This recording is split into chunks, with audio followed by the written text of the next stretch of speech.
And good evening, everyone. I'm Meteorologist John Jurgens. We're here with you to talk about a little wintry mix on the way for tomorrow. Now, we're not talking about anything, blockbuster or anything like that.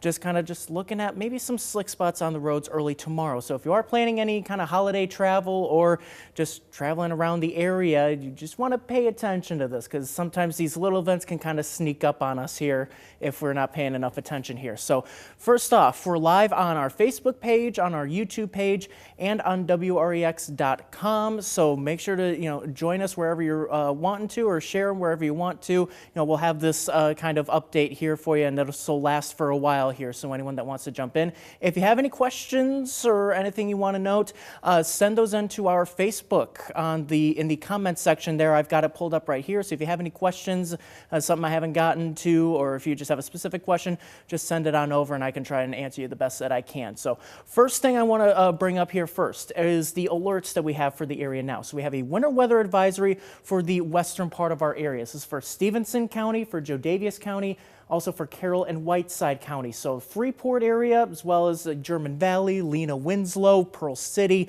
under that winter weather advisory. And then for Jodavious County, that's areas like Galena, Stockton, and Carroll County, Savannah, Chadwick, Milledgeville, Lanark, and then Whiteside County, the Sterling and Rock Falls area. So for timing, Stevenson County, your winter weather advisory is in effect from 6 a.m. to 6 p.m. For Jodavious, Carroll, and Whiteside counties along the Mississippi River, the advisories is in effect from 3 to 3. So just kind of 3 a.m. to 3 p.m. for the western counties, and for Stevenson County 6 to 6 at this point. So basically what this winter weather advisory is highlighting here is that we're looking at the potential for some slick spots due to freezing rain.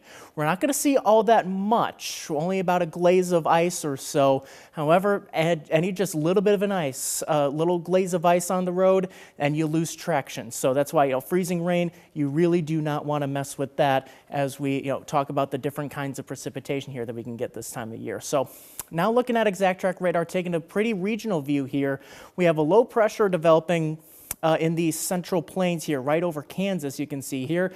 And we're already seeing some kind of precipitation blossoming out ahead of it. And then I'll take a quick zoom in here to show, just kind of zoom in on the state of Iowa right now, because you can see where we have the different kinds of levels of precipitation, or kinds of precipitation. You see snow across Sioux City and in the northern Omaha area, and we have some scattered freezing rain already developing into southern and central Iowa. This is out ahead of the warm air that's behind this cold front here. Didn't mean to move that. It's out ahead of this warm front here. So we've got warm air to the south and cold air to the north, and it's just working out right that we're getting some freezing rain out ahead of it. So that's why we have winter weather advisories across much of the Midwest, including just about all of the state of Iowa, with the exception being an ice storm warning across eastern Iowa. So areas south of Waterloo, so the Cedar Rapids, Iowa City area. If you know anybody that's out there, or if you're planning on traveling to those areas, you really want to, get a heads up that, travel is likely going to be pretty dangerous out there, because that's where we're looking at the highest accumulation of freezing rain is in that purple shaded there in that ice storm warning. As you get more towards eastward extent towards our area, we're not necessarily looking at as much freezing rain, or really just as much precipitation in general, just because we're going to still be under some drier air. So it's going to take a while to get that precipitation into our area, and by the time it does that, temperatures will already be close to, if not above, freezing. So again, focusing close to home there, that winter weather advisory, and I put an additional kind of line there you see right through the middle of the screen there. That's just because I want to emphasize that just because you're not under a winter weather advisory doesn't necessarily mean you're not going to see a kind of wintry mix or something like that into the morning and early afternoon. Really, areas to the near and west of I-39, so think Rockton, Roscoe, Rockford, Rochelle, areas like that, Stewart. You could still see some little slick spots on the roadways on Saturday, but the confidence level just isn't high enough that we'll see huge impacts with it. It will be very isolated kind of activity. The better chances for that are in that advisory area that you see there shaded in purple from Freeport on west. So now we'll take a look here on Future Track, and I think we just got an update on this model here. So You're going to be looking at it the same time that I am. So here we are at about 8:30 in the morning. I wouldn't be surprised if we have some flurries flying around the area.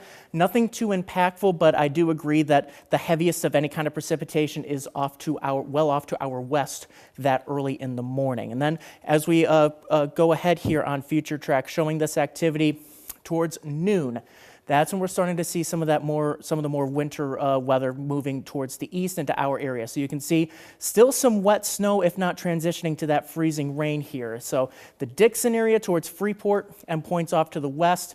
By about noon, we're starting to see that activity rolling in. So that's where we want to really emphasize that, hey, we could have some slick spots out there on the roadways late morning and into the early afternoon. As I'll fast forward here towards about 1:30, we're going to start to see some of this activity kind of spreading off to the east. And the earlier it does so, the higher chance we're talking about some freezing rain. So you're seeing that pink shading there. That's that freezing rain activity. That's where we could be talking about some slick spots on those roadways. And that'll continue to move off to the north and east. As we head towards about 2 o'clock, 2:30, we're going to see a big push of warmer air coming in. So that's why you're seeing that green shading. That's the all liquid rain there that we're talking about. So that's those temperatures going to be in at least above freezing there. So that's when we see that transition from less icy to more liquid activity. And then as we head further on towards about 3:30, you're seeing that kind of freezing line moving off to the north. So as you head closer towards Rockford, and even to a lesser extent Belvedere, we're going to see a very limited window of freezing rain. So it's just in that narrow window there that we could have some slick activity on the roads. And then as we see those temperatures continuing to warm up, we transition to all snow as we head in, or all rain, I should say, as we head into the evening hours. So the only other kind of thing that I'm going to be watching for is to see if those temperatures, the pavement temperatures, will be lagging behind a little bit. Just because we've been so cold so recently, the ground will still be a little bit cold. So there may be a little bit of a lag there, that the air temperatures are just getting above freezing, but the pavement temperatures are below, which means that liquid rain could refreeze as it hits the ground. So that'll kind of be a similar deal here, that we could see those slick spots. I think by about 6 o'clock, though, any icing should be pretty much done with. That's why that advisory is in place for the western part of the area until 6 o'clock. And then we're pretty much talking about just all rain from there. Future track, this is a little new. Could be hinting at maybe a changeover to maybe seeing a wet snowflake there as we head towards the nighttime. Certainly couldn't rule it out, but I don't think we'll have any kind of icing or any kind of issues with that activity. And then some scattered activity into early Sunday morning. And then it just turns pretty foggy. The models are indicating that we could see some pretty dense fog early Sunday morning, so we'll have to watch out for that. So here to recap, we could see a wintry mix here, mainly in the morning, more freezing rain, maybe a little snow to very early in the morning, and then it's that gradual transition to freezing rain, and then to all rain as we head towards the afternoon. And then we'll have to see, in that narrow window here, do we see rain refreezing as it hits the ground with that pavement temperature issue that I was talking about towards the early afternoon hours. So still something to look at here as we head into the afternoon hours. And then those showers continue into Saturday night. And then there's another round of rain coming in on Monday. So we're not necessarily out of the wet weather once Sunday comes around. We get a little bit of a break, and then some more rain comes in towards Monday. So one little breakdown here that I want to show you, that, why are we seeing these different kinds of precipitation at different hours of the day here? So first off, when we're seeing all snow, that means that's entirely, air below freezing across, essentially the whole column. So from the cloud bases down to the ground where we are, when it's all below freezing, that's when we get all snow. Then it gets a little interesting when we talk about this warm air intrusion that we're talking about with that warm front coming in. So when we see a narrow layer, a shallow layer of warm air above the surface, and then we have below freezing air between there and the surface, that causes essentially the new rain to refreeze, and then it turns into ice pellets, and that's what we call sleet here. So that's going to be a potential issue that we see, that may be seeing some sleet and then transitioning to that freezing rain here. That's when we have a bigger block of warm air and then a very shallow layer of cold air near the surface. And that's going to be a lot of what we see. That's why we're seeing all those ice storm warnings in Iowa and these advisories here at home, because we're going to be talking about a bigger intrusion of warm air, and then just at the surface, we're just below freezing while we're working to get above freezing. So that's why we see that rain would freeze on contact, and that can create some big issues here, especially if we get, the kind of big accumulations like they're seeing in Iowa. And then once we get that full above freezing air to the ground, then that completely melts, and we're just talking about plain old rain. Although it will still be a pretty cold rain, it looks like here, as we head into the day, or the latter part of the day tomorrow. So our old friend William Ingalls asking, how much trouble am I if I live in the Quad Cities? Well, it does look like the worst of it is going to be further off to the west there, Will. But as we head into at least the morning hours, just watch out for a few slick spots out there, and glad to hear from you. Linnell asking from Elizabeth there in Jodavious County, the food pantry is opening will be open next Saturday at the regular time. Okay, that's good. Yeah, that's the thing. It's like, it's some spot, if you can postpone anything, just because you don't want to be out and about, that's always a good case. Better to be safe than sorry with something like this. It's just because, I also think, just because it's the first one of the year, that, maybe just, kind of push us just a little bit more, just because, not necessarily quite used to it just yet, even though we've kind of been in a nosedive into this winter so far. So Tim asking, what's the chance for a white Christmas? Still a little early to tell so far, but, it's just going to be, we're still in that range to where it's certainly possible. However, we're seeing, of that temperature roller coaster, like we keep talking about, the big ups and downs. We may get another round of that in the few days before Christmas. So just kind of like a hang tight thing here that we may get, if the things align just right, we may get a little bit of snow before Christmas, but, just kind of, let's cross our fingers. It's been a while since we've had a white Christmas here. So, I'm one of those fans that, hey, let's get a white Christmas in here. I always love a little snow this time of year. So Maggie asking, going to Joliet, how bad? Joliet should be okay. We're pretty much just talking about all rain once it gets to that point, and also it'll be coming in later too. So if you're heading out later in the afternoon and evening, there may even still be some dry time. So here, as we let me back up to Future Track here, and let's pull up. Let's kind of focus in here on Joliet. So Joliet kind of sitting right around here. So maybe seeing that rain knocking on your doorstep by about 2:30. So there may be a stray snowflake or two, but I'm thinking that, there's still plenty of warm air further off to the east. So the drive to Joliet should be okay. Just again, maybe just as you're closer to home, watch out for a few slick spots if you're heading out in the, at least once the precipitation starts falling. And then Lori asking about Rockford. So we're watching for the first, at least, rain, could be freezing rain, to move in between about noon and 2 o'clock. That's when we're going to be watching, especially that time frame, for any kind of slick road conditions between noon and 2 in the Rockford area. And then between 2 and 4 o'clock, we'll see that transition to all rain. Could still see a slick spot or two, just because the pavement temperatures may be just lagging behind just a little bit. So really as late as about 4 o'clock, and then by 6 o'clock, I think pretty much all the ice is worn off. We may still see some cold air intrusion behind it, so if you're off to the west in Jodavious County, may see a quick change over to some wet snowflakes, but by that time, pavements will be warmer too, so maybe seeing that snow actually melting once it hits the ground. So that would be the good news. So Dan asking, living in Lena, heading to work at about 5:30 a.m. How's the weather around that time? Okay, that's okay. We can kind of go right back. So Lena, you're in the winter weather advisory from 6 to 6, and that's kind of an early start time, just because just want to get that heads up out there. It looks like we may have a few flurries. Future Track not necessarily showing that at this point, but I really wouldn't be surprised if we have some flurries going on. Wouldn't necessarily be too worried about travel impacts, but of course, anytime it's snowing, you just want to take it slow and be careful out there. So really, the bulk of the activity is holding off for quite some time. It's not going to be till about 10 o'clock or so that we may see some wet snow reaching Lena, if not that freezing rain activity. So that's going to be the time frame that you see that starting. and then that'll kind of continue through about 2 to 4 o'clock. That's when we see that change over here from freezing rain to all rain. We're not looking at a lot here too. We're only looking at about a glaze of ice, especially as you get this far to the east. In eastern Iowa, they could be dealing with plenty of issues, including power outages and stuff like that.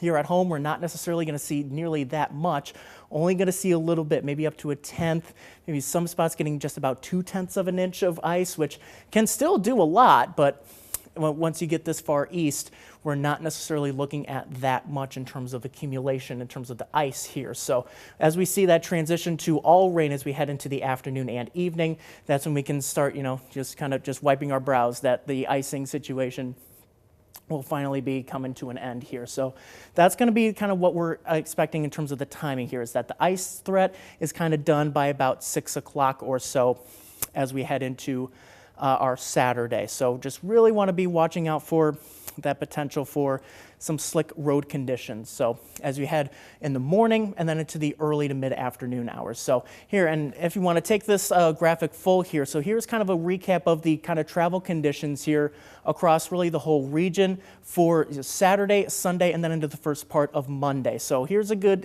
regional map here, just if you know where you're going here, just to let you know where we're talking about. So first off, let's talk about Saturday morning. This is going to be really the big concern for some icing conditions across eastern Iowa, and then just nosing into far western and northwestern Illinois, so near that Mississippi River. Otherwise, we're talking about rain to the south towards St. Louis, and then some more snow as we look towards the north into Minnesota. And then by the afternoon, we're starting to see, that freezing rain threat starting to go down, and then it's more of just a rain change over to snow thing. So we're going to be talking about rain here locally, and then pretty much as you head towards about Madison, maybe towards Milwaukee if you're heading closer to the lakeshore, that's where we're going to see that change over to more snow shower activity. So that's what they're looking at into Wisconsin, further to the south in northern Illinois, and then into the rest of Illinois, talking about some rain. Could be a little bit heavy at times, and that's especially what we're looking at here towards the evening hours. We could see some heavier rain at times. In terms of rainfall amounts, probably talking about up to about a ½ inch or so. Southern part of the area may get just a little more. We'll just have to see where the heaviest of the rain ends up, and then we're starting to dry out by Sunday morning. However, we're going to be talking about some visibility concerns, as we could have some dense fog and some drizzly conditions out there in the morning. That's going to be locally here what we're talking about for Sunday. It's mainly seeing that foggy weather. And then into the afternoon, could be some widespread visibility concerns across the upper Midwest. So if you are traveling on Sunday, that is something to keep in mind as well. So Linnell asking, what's Sunday morning looking like church time? I think basically kind of just talking about drizzly and potentially some dense fog here as we head into Sunday morning. So, at least it's not snow, and at least it's not freezing rain, but that can create its own problems in and of itself. So that's when you really just, want to take it slow, for a different reason, leave a little bit early, just because visibilities may be down pretty low due to that fog. And then as we head to Sunday night into Monday, that's when we see another round of rain, not necessarily looking as widespread, just some scattered shower activity rolling through, but that's as temperatures reach into the upper 40s, and even some models are indicating we may just reach into the 50s one more time. Not quite forecasting that. I have the high at 47 for Monday, but still seeing the peak of the warm up there on Monday, and then we start to fall back closer to average as we head into next week, but at least it's not going to be a huge kind of switch like we saw twice in the last few days when we dropped 30 degrees and now we're jumping back up another 30 degrees from where we were on Thursday. So Tim's asking, hope it isn't as bad as that last ice storm that we had last year. Agreed. And it doesn't look like that here at home, but towards eastern Iowa, they're talking about some pretty decent ice accumulations there. That's where you see that ice storm warning that you see in purple. South of Waterloo, this includes like the Cedar Rapids, Iowa City area, just to the west of the Quad Cities there. And in fact, I can, because I'm not too sure what they're looking at in terms of accumulations. Yeah, they're talking about like up to 0.3 of an inch, and that can cause some pretty big issues there in terms of power and let alone the travel conditions. So that is going to be going on across eastern Iowa. So, if you are, if you are planning on traveling out there, I would strongly reconsider driving out in eastern Iowa as we head into tomorrow, mainly in the morning, and then to a lesser extent into the afternoon hours as those temperatures continue to warm up. Or if you know anybody, just make sure they know, give them a heads up, and just let them know, hey, they could be looking at some power outages if they're talking about, about 1/4 of an inch to 3/10 of an inch of ice accumulation. When that gets on trees, on tree branches, we could see those tree branches falling down, and we could see some power issues out in eastern Iowa as well, as that ice collects on the power lines. And then if there's any winds, then that's really when you get that issue there. We could be seeing some stronger winds in eastern Iowa, but again, closer to home, our impacts here are not as strong here. So we're going to be having some drier air with eastern extent. So that's why we're not necessarily talking about as significant of a situation here. So that's why, again, just want to point out winter weather advisories for Stevenson County from 6 to 6 tomorrow, Jodavious, Stevenson, Carroll, or Jodavious, Carroll, Whiteside counties, excuse me, from 3 to 3 tomorrow, 3 a.m. to 3 p.m. If you are mainly near and west of I-39, so areas like Rockford, Oregon, Byron, Rochelle, Dixon especially, you may not be in a winter weather advisory formally, but still you want to be on the watch out for some slick spots on the roadways. It could have a little freezing rain and a wintry mix from the late morning into the early afternoon, could cause some slippery stretches out on the roads, and you're not necessarily going to catch them very quickly. So it's not necessarily a black ice situation, but still, we could have some ice developing on those roads, especially the untreated roads, the less traveled roads, and then also on the sidewalks as well. If you can spread some salt there on the sidewalks, that would be great, because as soon as you get just a little bit of a glaze of ice on the pavement, then you lose traction just instantaneously. So anything that we can do to just try to keep those the pavement treated, that would be a good thing to do, because freezing rain is no joke here. So that's why we're joining you here. And like I mentioned, this isn't kind of a blockbuster storm like we've seen in the past, but it's the first one of the season, and and with freezing rain, it is no joke for sure. So you really want to take that seriously as you head into the morning hours and into the early afternoon. So be careful if you're going to be heading out driving, or whether it's short term or long term, whether you're just heading from Rockford to Belvedere or Rockford to Freeport, or if you're going from Rockford to Joliet or Rockford to Milwaukee, or anywhere like that. Want to be paying attention to those road conditions. And again, if it's just looking like it's unsafe, then just don't do it. We're getting into that point here of the winter where, if we're getting into a winter weather situation where you're just not comfortable driving, then that's probably the best course to go here. So that's your little update for now. Of course, I'll have more updates here coming up on 13 News at 10 here in about an hour and a half or so. And then, of course, I'll be with you all weekend here, so I'll keep you updated throughout the day tomorrow. And if we hear of any kind of bad road conditions, of course, we'll make sure to let you know. Of course, if you hear about anything, make sure to send it over to us, whether it's here on Facebook or through email or anything like that. Just let us know. Let's try to keep each other safe as we're looking at a little bit of a slippery situation here for our Saturday. So that'll do it for me right now. Of course, stay tuned for 13 News at 10 here in an hour and a half. But until then, I'm Meteorologist John Jurgens. Make sure you're staying safe if you're heading out on the roads tomorrow, and try to stay warm out there.